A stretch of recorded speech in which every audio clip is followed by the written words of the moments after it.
Good morning guys. आज माझ्या ब्लॉगचा दुसरा दिवस आहे. मोड आलेली मटकीची भाजी बनवणार आहे. हे तुम्ही बघू शकता किती याला मोड आले ते.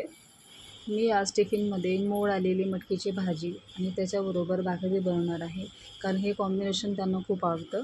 चला मग आपण भाजी बनवायला सुरुवात करूया. तर पहिले मी याच्यामध्ये मटकी भाजून घेतली आहे. नंतर याच्यामध्ये मी कढीपत्ता आणि कांद्याची जी फोडणी घातली आहे. तर आमच्या इथे ही भाजी अशा पद्धतीने बनवली जाते.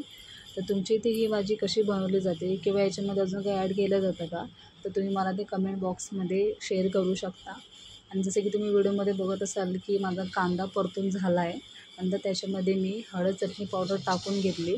नंतर मटकी जी आहे, जी भाजलेली मटकी होती ती याच्यामध्ये मी टाकून घेतल्यानंतर परतवल्यानंतर मी याच्यामध्ये चिरलेला टोमॅटो आणि चिरलेली कोथिंबीर याच्यामध्ये मी ॲड केली आहे, कारण मी ही भाजी वाफळून घेत असते. याच्यामध्ये मी पाणी टाकत नाही. मला असं वाटतं ही पद्धत खूप साधी सोपी आहे आणि पटकनसुद्धा होते आणि ही चवीला पण खूप छान लागते.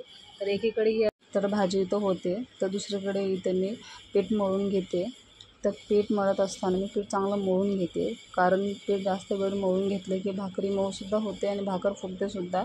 तर तुम्ही इथं बघणार आता की इथं माझी भाकर फुगेल. तर पहिले माझी भाकर फुगत नव्हती. हळूहळू मी भाकर बनवायला शिकले, तेव्हा कुठे मला यायला जमलं आहे. तर हा माझा टिफिन तयार करून झालेला आहे. तर भेटूया आपण पुढच्या व्लॉगमध्ये. तोपर्यंत माझे असेच व्हिडिओ बघण्यासाठी माझ्या पेजला लाईक, शेअर आणि सबस्क्राईब करा.